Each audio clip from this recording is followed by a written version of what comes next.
1970s Latin அமெரிக்க நாடுகளில் liberation theology வந்து ஒரு மிகப்பெரிய தாக்கத்தை ஏற்படுத்துச்சு. அந்த தாக்கத்தின் காரணமாக ஒடுக்கப்பட்ட மக்கள் சார்பாக நிலையெடுத்து பணி செய்கிறது தான் உண்மையான இறைப்பணி அப்படிங்கிற அடிப்படையில் நிறைய திருச்சபையை சேர்ந்த துறவு சபையை சேர்ந்த ஃபாதர்ஸ் வந்து போய் ஒடுக்கப்பட்ட மக்களோட நின்று பணி செஞ்சாங்க. அப்படி பணி செஞ்சதுக்காக சில பேர் கொல்லவும் பட்டாங்க. எல் சால்வடோரில் அப்படி வேலை செஞ்ச ஒரு 6 ஃபாதர்ஸை வந்து இராணுவம் வந்து இரவில் அவங்க யூனிவர்சிட்டியில் வச்சு சுட்டு கொண்டுச்சு. முதல்ல அவங்க மறுத்தாங்க, அப்புறம் வந்து பின்னாடி ஐவிட்னஸ் மூலமாக அது அவங்க தான் கொண்டாங்க அப்படின்றதெல்லாம் ப்ரூவ் ஆகிடுச்சு. ஒரு 2 வருஷத்துக்கு முன்னாடி கூட ஒரு ஸ்பானிஷ் படம் வாட் லூசியா சா அப்படிங்கிற ஒரு படத்தில் இந்த 6 பேர் கொல்லப்பட்டதை பற்றி அற்புதமாக பதிவு பண்ணியிருக்காங்க. வாய்ப்பு இருக்கவங்க பார்க்கலாம். இந்த மாதிரி பணி செய்கிறதுக்கு தடையாக இருந்தப்ப சில பேர் வந்து திருச்சபையை விட்டு வெளியில் போயெல்லாம் வேலை செஞ்சாங்க. அது மாதிரி கமிலா டோரஸ்னு ஒருத்தரை சொல்ல முடியும். கொலம்பியா நாட்டில் அந்த திருச்சபை வந்து அவர் போய் பணி செய்கிறதுக்கு இடைஞ்சலாக இருந்தப்போ அவர் சபையை விட்டே வெளியே போய் காட்டில் அந்த போராளிகளோட சேர்ந்து துப்பாக்கி ஏந்தி போராடினார்.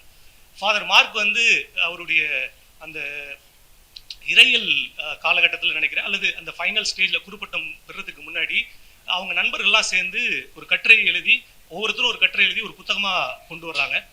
அந்த கட்டுரையில் அந்த புத்தகத்தில் ஃபாதர் வந்து கமிலா டோரஸை பற்றி ஒரு கட்டுரை எழுதுகிறாங்க.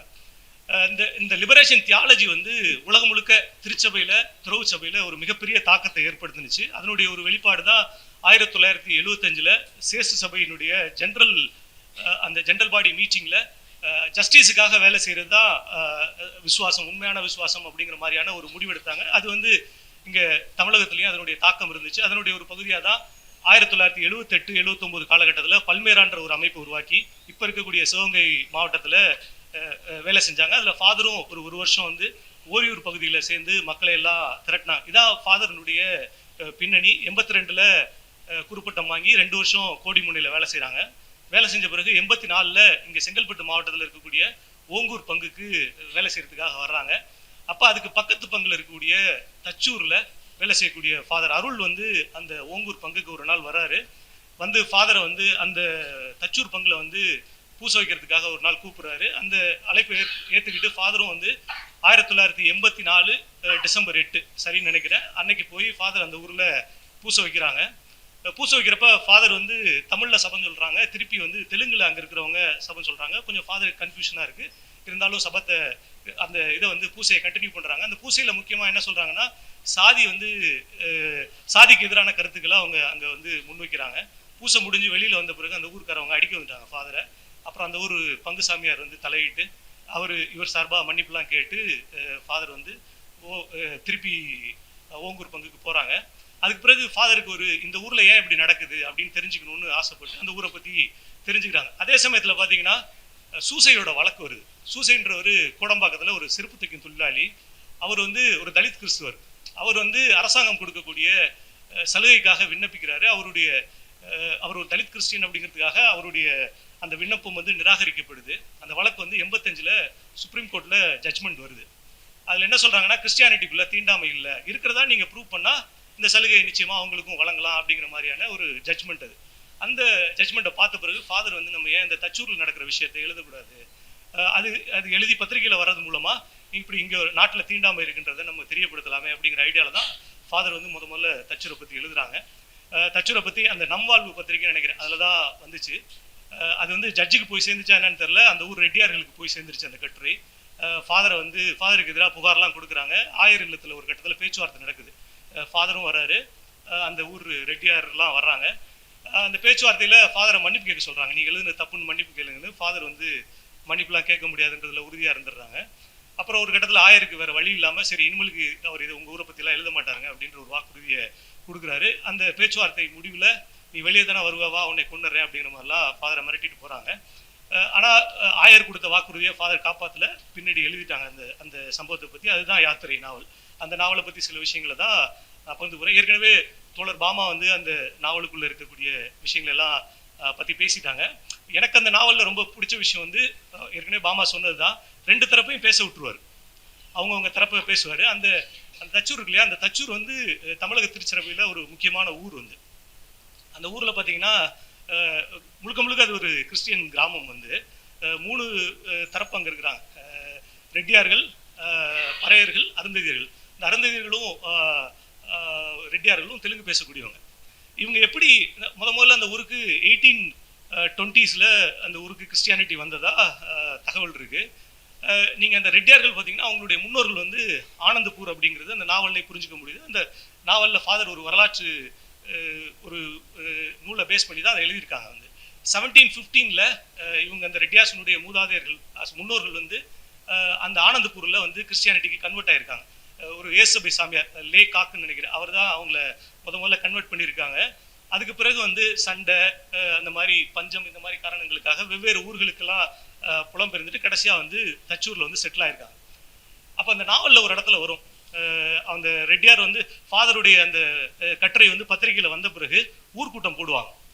ஊர்க்கூட்டத்தில் வந்து ஒருத்தர் கேட்பார், வந்து சேவியர் ரெட்டி, கிறிஸ்டியானிட்டியில் கேஸ்ட்லாம் பார்க்கக்கூடாது தானே அப்படின்ற மாதிரிலாம் ஒரு உரையாடல் நடக்கும். அதுக்கு வந்து அந்த அந்த ராயப்ப ரெட்டின்ற அந்த ஊர் தலைவர் வந்து சொல்லுவார், நம்ம வந்து முன்னாடி மாறணும், கிறிஸ்டியானிட்டிக்கு மாறணும், அப்போவும் நம்மளை வந்து இவங்க சாதியை விட சொல்லி கேட்கல, அதுக்கு பிறகு மாறுறவங்கள்ட்டையும் சாதியை விட சொல்லி கேட்கல, அதனால சாதியை நம்ம விட வேண்டிய அவசியம் இல்லை, சாதிங்கிறது இப்போ இருக்க வாழ்க்கை முறை, மதன்றது வந்து இறப்புக்கு பின்னாடி உள்ள விஷயம், அதனால சாதியை வந்து நம்ம கைவிட வேண்டியதில்லை அப்படின்ற மாதிரி நியாயப்படுத்துவார். ஒரு பயங்கரமாக அந்த கூட்டம் வந்து பயங்கரமாக வெறியேற்றப்படும். நான் புரிஞ்சுக்கிறேன், அந்த கூட்டம் தான் ஃபாதரை சந்திக்க வந்த கூட்டம், அந்த கூட்டம் தான் ஃபாதரை வாங்க உங்களை கொண்டுறேன் அப்படின்னு சொன்ன கூட்டம்னு நினைக்கிறேன் நான் வந்து. அப்புறம் அந்த நாவலில் பார்த்தீங்கன்னா ஒரு ஃபாதர் ராஜான்ற கேரக்டர் தான் கிட்டத்தட்ட ஃபாதர் மார்க்குன்னு நான் நினைக்கிறேன். வந்து அந்த ஃபாதர் மார்க்கே வந்து ஒரு சுய விமர்சனமாக இருக்கும் அந்த அந்த நாவலுக்குள்ள. ஒரு கட்டத்தில் வந்து அந்த இதில் என்னன்னு பார்த்தீங்கன்னா, அந்த தச்சூரில் வந்து தலித் கிறிஸ்டியன்ஸ் வந்து ஒரு ஆர்கனைஸ்ட் ஆகி அந்த ஊரில் இருக்கக்கூடிய சாதி கிறிஸ்துவர்களுக்கு எதிராக போராட்டம்லாம் நடத்துகிறாங்க. அந்த போராட்டம் வந்து எனக்கு தெரிஞ்சு வந்து முதல்ல ஆர்கனைஸ்டா ஒரு, அதாவது கிறிஸ்டியானிட்டிக்குள்ள தீண்டாமை ரொம்ப ரொம்ப பழைய ரொம்ப முன்னாடியே 17ஆம் நூற்றாண்டு 18ஆம் நூற்றாண்டுகள் எல்லாம் இருந்ததுக்கான ஆதாரங்கள்லாம் இருக்கு. அப்பவும் தலித் மக்களுக்கு எதிராக குரல் கொடுத்துருக்காங்க. ஆனால் ஒரு ஆர்கனைஸ்டா ஒரு போராட்டம் அப்படிங்கிறது வந்து வடபகுதியில் இந்த செங்கல்பட்டு மாவட்டத்தில் தான் முதல்ல நடந்துச்சு நான் பார்க்குறேன். அப்படியான ஒரு ஒரு ஆர்கனைஸ்டு இவங்க வந்து தலித் கிறிஸ்டியன் மூவ்மெண்ட்ன்ற ஒன்றை வந்து 1986 ஆரம்பிச்சிருக்காங்க. அதில் ஃபாதருக்கும் ஒரு முக்கியமான பங்கு இருக்குது. அந்த நாவலுக்குள்ள என்னன்னு பார்த்தீங்கன்னா, அந்த மூமெண்ட் வந்து சில போராட்டங்களை முன்னெடுக்கும். முதல்ல எல்லாம் அந்த ஃபாதர் ராஜான்ற கேரக்டர் கிட்ட சில ஆலோசனைகள்லாம் கேட்டு அந்த போராட்டத்தை முன்னெடுப்பாங்க. அப்புறம் ஒரு கட்டத்தில் அவங்களே வந்து தனிச்சையாக செயல்பட ஆரம்பிச்சிருவாங்க. அதில் ஃபாதர் ராஜாவுக்கு வருத்தம் இருக்கும். ஒரு நாள் அந்த வந்து ஃபாதர் ராஜா வந்து அவங்கள்ட்ட வெளிப்படுத்துவார், இந்த மாதிரி நீங்கள் வந்து போய் பிஷப் எல்லாம் வந்து ஒப்பாரி போராட்டம்லாம் நடத்துவாங்க. பெண்கள் வந்து பிஷப் ஹவுஸை போய் கேரவ் பண்ணுறது அதெல்லாம் செய்வாங்க. நீங்கள் என்ன சாதிச்சிட்டீங்க அப்படிங்கிற மாதிரிலாம் ஃபாதர் ராஜா கேட்பாரு. அப்போ அவங்க சொல்லுவாங்க, வந்து நீங்கள் தான் இந்த இயக்கம் உருவாகிறதுக்கு நீங்கள் வந்து முக்கியமான காரணமாக இருந்தீங்க, ஆனால் நீங்கள் வந்து எங்களை வந்து அடிமையாக இருக்கணும்னு எதிர்பார்க்காதீங்க, நாங்கள் தனிச்சையாக தான் செயல்படுவோம். ஏன் நாங்கள் தனிச்சையாக செயல்படுவோம்னா, நாங்கள் யாரை எதுக்குறோமோ அந்த அமைப்புக்குள்ளே இருக்க ஒரு ஆள், நீங்கள் அந்த அமைப்பை சேர்ந்தவர். அப்புறம் நாங்கள் வந்து உயர் சாதி கிறிஸ்துவர்களுக்கு எதிராக தான் நாங்கள் போராடுறோம், நீங்களும் ஒரு சாதி கிறிஸ்துவர் தான், அதனால உங்களால் எங்களுடைய வேகத்துக்கு ஈடு கொடுக்க முடியாது, அதனால நீங்கள் கொஞ்சம் ஒதுங்கிருங்க, நாங்கள் பார்த்துக்குறோம் எங்களுடைய போராட்டத்தை அப்படின்ற மாதிரி சொல்லுவாங்க. ஓகே, ஸோ இந்த நாவலினுடைய முக்கியமான இது வந்து அந்த கடைசியாக அந்த நாவல் வந்து ஒரு ஆர்கனைஸ்டாக போய் அந்த கோயிலுக்குள்ள, அந்த கோயில் பார்த்தீங்கன்னா 1922 கட்டப்பட்ட அந்த கோயில் வந்து ஆரோக்கிய மாதா கோயில் வந்து சிலுவை வடிவத்தில் இருக்கும். அந்த நேர் பகுதியில் பார்த்தீங்கன்னா இவங்க மட்டும்தான் உட்கார முடியும், ரெட்டியார்கள் மட்டும்தான் உட்கார முடியும். அந்த மெயின் என்ட்ரன்ஸ் வழியாக ரெட்டியார்கள் மட்டும்தான் வர முடியும்.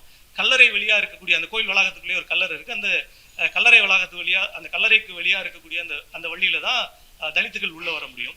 அந்த கோயிலுடைய 2 சிலுவை பகுதியிலையும் அருந்ததியர்களும் பறையர்களும் உட்கார முடியும். இப்படியான ஒரு நிலை தான் இருக்குது. அதுக்கு எதிராக ஒரு போராட்டம் நடத்துகிறாங்க. அந்த போராட்டத்தோடு தான் அந்த நாவல் முடியுது. வந்து அந்த இறுதி பகுதியை பார்த்தீங்கன்னா ஒரு 6 வகையான முடிவை வந்து ஃபாதர் முன் வச்சிருப்பாங்க. அதில் 7ஆவதாக நீங்கள் கூட ஒரு முடிவு எடுத்துக்கலாம் அப்படிங்கிற மாதிரி விட்டுருப்பாங்க. அது எனக்கு தெரிஞ்சு இந்த நாவல் 93 வெளியிட்டப்ப இது ஒரு புதுமையான முயற்சியாக தான் பார்க்கப்பட்டுச்சு.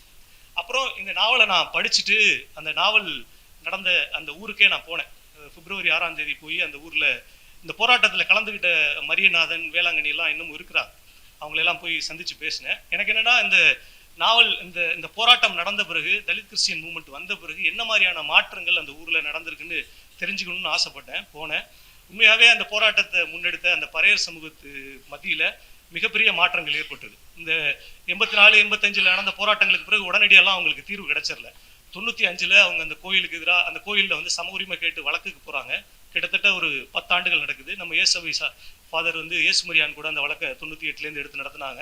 2006 ஒரு பீஸ் மீட் நடந்த பிறகுதான் அந்த கோயிலுக்குள்ள ஒரு சம உரிமை வந்து உறுதிப்படுத்தப்படுது. அப்புறம் பார்த்தீங்கன்னா அந்த கல்லறை இருக்கு இல்லையா, அந்த கோயிலுக்குள்ள இருக்கக்கூடிய கல்லறை வந்து 2011 வரைக்கும் ரெட்டியார்கள் மட்டும்தான் அதை பயன்படுத்திட்டு இருந்தாங்க. 2011 முதல்ல வேளாங்கண்ணின்னு ஒருத்தரை கொண்டு போய் அங்கே ஒரு தலித்தை கொண்டு போய் புதைக்கிறாங்க. அவர் கூட ஒரு ஃபாதருடைய பிரதர் நினைக்கிறேன், அதனால தான் அதை செய்ய முடிஞ்சு. அதுக்கு ஒரு மிகப்பெரிய எதிர்ப்பு வந்துச்சு அந்த ரெட்டியார்கள் மத்தியிலேருந்து. அந்த கதவை பூட்டிட்டாங்க. அந்த வேளாங்கண்ணியை புதைக்கிறப்ப அந்த கதவை பூட்டிடுறாங்க. அப்போ சிபிஎம்மோட எம்எல்ஏ லதாலாம் கூட உள்ள இருந்தாலும் அதை மீறிய வந்து பயங்கரமா அராஜகம் பண்ணாங்க. அதை முன்ன நின்று அந்த வேளாங்கண்ணியை குழி தோண்டி அந்த புதைக்கிறதுக்கு துணையா இருந்தவர் ராஜேந்திரன். அவர் 2 நாள்ல மர்மமான முறையில கொல்லப்படுறாரு. ராஜேந்திரனுடைய பிணமும் அங்கதான் புதைக்கப்பட்டிருக்கு. இப்ப பறையர்களுடைய பிணம் வந்து அங்க புதைக்கப்படுது. அருந்ததிகளுடைய இது வந்து இன்னமும் தனியா இருக்கக்கூடிய இடத்துல தான் புதைக்கப்படுது. கோயிலுக்குள்ள ஓரளவுக்கு சம உரிமை வந்துருச்சு வந்து. ஆனா தேர் வந்து முன்னாடி போகாம இருந்துச்சு, இப்ப அதுவும் போக ஆரம்பிச்சிருச்சு எல்லா பகுதிக்கும். இந்த பறையர் பகுதியில் பாத்தீங்கன்னா நிறைய மாற்றங்கள் ஏற்பட்டிருக்கு. நிறைய படிச்சவங்க வந்துட்டாங்க. இறுதி சிந்தனையுடன் நிறைவுக்கு கொண்டு வருவோம். ஓகே, ஸோ பொதுவெளியில இந்த மாதிரியான ஒரு கிறிஸ்டியானிட்டிக்குள்ள, நான் ஒரு கிறிஸ்துவத்துக்குள்ளேருந்து வர்றவன்ல, வெளியிலேருந்து வேற ஒரு மதத்தை சேர்ந்தவன், எனக்கு கிறிஸ்டியானிட்டிக்குள்ள இப்படி ஒரு சாதி இருக்குது, இவ்வளவு வீரியமா அந்த பிரச்சனை இருக்குன்றதுக்கு புரிஞ்சுக்கிறதுக்கு அவருடைய ஃபாதர் மார்க்குடைய நாவல் ரொம்ப முக்கியமா உதவியா இருந்துச்சு. அந்த யாத்திரை நாவல் தான் எனக்கு தெரிஞ்சு வந்து தலித் கிறிஸ்துவர்களுடைய போராட்டம் குறித்து எழுதப்பட்ட முதல் நாவல் நினைக்கிறேன். நன்றி.